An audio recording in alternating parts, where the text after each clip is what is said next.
We're silly playing with fire. But again, it's fire that somebody like Trump and his group don't seem to really understand that Hmm. well. Now, let's get an economist's perspective and say hello to James Heckman, who's a Nobel laureate in economics and a professor at the University of Chicago. Welcome to you, Professor. Well, nice talking to you again. It's lovely to have you back on the show. What's your thought on the what they're no longer called Big Beautiful Bill from an economist's perspective? Well, first of all, it's not a single issue bill.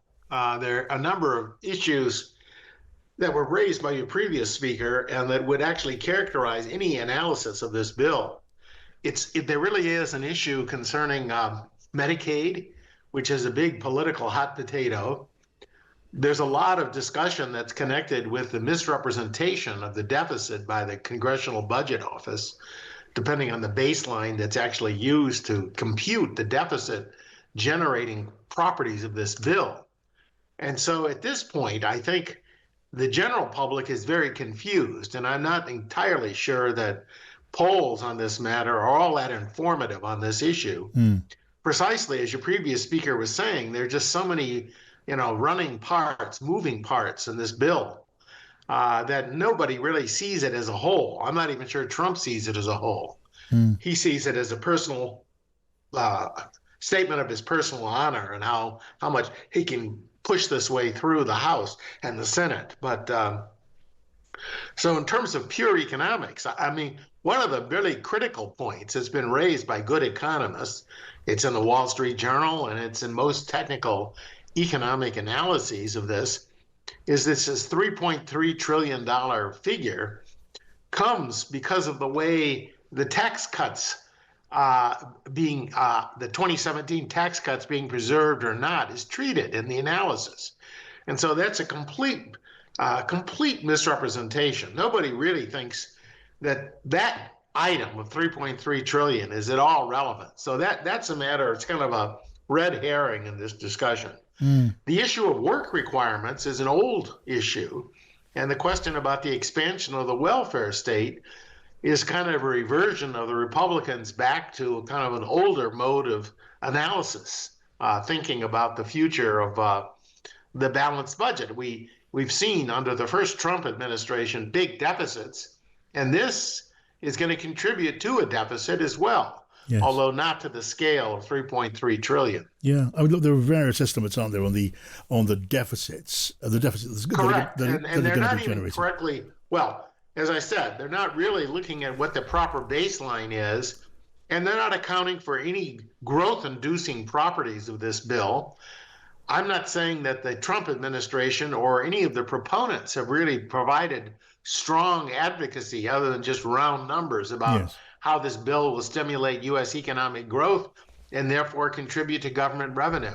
Right. So So look, I would say this is another case, which you've seen a lot of in the United States, of legislation with profound economic yes. consequences, at least potentially profound, without any knowledge base whatsoever. Right. So to put that another way, there may be some benign effect from the tax cuts in terms of generating economic growth. Hard to know that we don't Yes. know. We don't know the scale of the burden, the extra burden on the United States deficit that would come from this bill. But we can look at the plausible possibility of the deficit rising over a period of years by some trillions of dollars. Now, even given the American economy is strong, even given that the dollar is strong, we are looking at a big gamble, aren't we?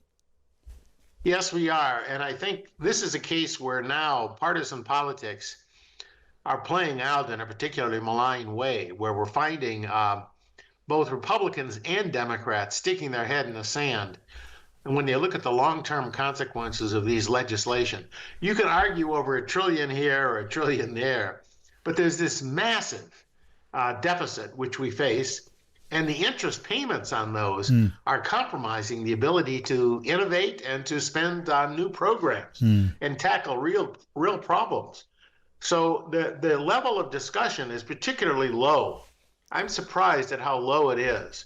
I think some of it is fear that people, certainly the Republicans, are fearful of Trump. But I also think that the Democrats have kind of tried to cast this as a class issue and saying we're getting us all this for, cut Medicare and we want to give the money to the billionaires. And again, it's kind of a crude classist war, which I don't think is at all accurate. Nobody ever looks at the question of what the contribution is of these high income tax payers to capital formation and to economic growth. I mean, it's pretty well documented statements. Now, the magnitude of what will happen 2 years from now, I don't know. And I don't know anybody who would actually say seriously, but the numbers are tossed around as if they're well known, and we're able to really predict these things in a precise way. Yeah, I think we're getting clearly your view that the economic thinking behind these reforms is pretty much absent. It's certainly incoherent. And when you lay it over the another feud between the president and the chair of the Federal Reserve, the president wants to see large, quick cuts in interest rates. The chairman of the Fed does not want that. He's much more cautious. It again makes the whole thing look so much more concerning. Well, I think in that case, when you look at the fact that Trump is willing to play with the Federal Reserve, and more than just the specifics of whether or not the interest rate should go down, I mean, that's going to be a bonus to actually a lot of low-end housing issues and the purchase of housing stock that's really slowed down in many areas. Not all, by any means, but certainly that's an issue. It's a burning issue and a lot of questions, even questions we wouldn't even think about normally, like fertility decline. But more importantly, the discussion is not being conducted in a way that recognizes the danger in violating the autonomy of the Federal Reserve. When it was set up more than 100 years ago now, the goal was to try to preserve it as an independent agency operating on behalf of the welfare of the American economy. And the Trump administration has actually then here in this place and many others taken a very activist role in trying to overturn some of these, or at least eliminate the power of certain institutions. In this case, the Fed. And I think it's dangerous. It weakens the the concept of American stability. We know that there are huge holdings of U.S. assets abroad. And a large part of that is because of confidence in the way the American financial markets have operated traditionally. Now, if we tamper with those, we're silly playing with fire. But again, it's fire that somebody like Trump and his group don't seem to really understand that well. Yeah, well, the chairman of the Fed is standing his ground, isn't he, so far, and shows no sign of ceasing to do that.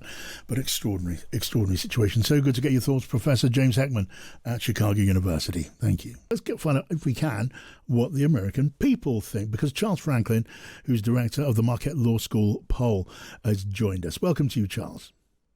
Good to be with you, John. Hi, good to have you there. So we heard the president's passion for this bill, and there were reservations among his colleagues in both houses of Congress. But what about the American people? Is it right to say this legislation is not especially popular? It's quite unpopular. Across 5 different polls done in the last week or so, it's been more unpopular than approved, more opposed than approved, by around 20 to 25% margin. That's a big margin against it. At the same time, you have to appreciate that a lot of people don't have much information about what exactly is in the bill. And so when you go through the individual provisions, you got an awful lot of people saying they don't know or haven't heard enough. Still, the broad sweep will be general opposition to budget cuts and general support for tax cuts. Yeah. Not a way to balance the budget, among other things. No, people like to have their cake and eat it as a general rule, don't they? And the views on the bill, presumably this crosses party lines among voters to an extent. It does, but opposition for somewhat different reasons. Republicans are more concerned about the budget deficit and whether this bill is cutting enough. Democrats oppose some, but not all, of the tax cuts, while generally being opposed to cuts on Medicaid, which is our health insurance for lower income people, but also rollbacks in food assistance and in green energy programs. I mean, the president, he is betting the farm politically on this bill, on this legislation, on these reforms, which is interesting, isn't it? Considering the depth of opposition out there in the in the country among the American public. And those worries about cuts in Medicaid, medical insurance, that's worrying some members of the Republican Party very seriously on Capitol Hill.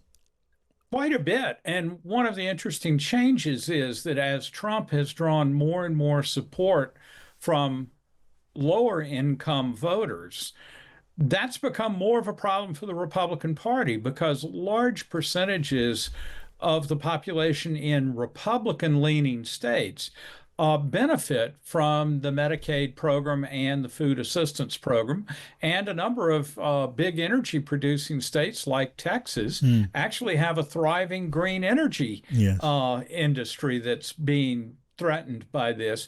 So there is Republican opposition. We've seen the negotiations over the last month shifting the balance a little bit on some of these, including changes to how much green energy will be affected. But there is that opposition within the party. Yes. That said, most of those Republican senators who had expressed reservations did find a way to vote for the bill today. Yes. I wonder how much that has to do with the pressure they're under, the danger of reprisals if they don't support the bill. And on the other side, of course, you've now got Elon Musk, Charles, who is threatening all sorts of punishment for Republicans and others who may vote for the bill, threatening to set up his own party. I don't know what chance an Elon Musk-created American party might have, but denying the Republicans, the benefit of his enormous wealth, that would also hurt. It certainly could. He's threatened to support candidates to run in primaries against incumbent senators who voted for the bill today. We'll see if that comes through. But when push comes to shove, despite Musk's enormous money, Donald Trump still has far greater leverage over Republican elected officials than Elon Musk does. That's why this bill will almost certainly end up passing. Now, it does have to still go to the House of Representatives, who have to vote on it with the changes that the Senate imposed. And the House just barely passed the bill before.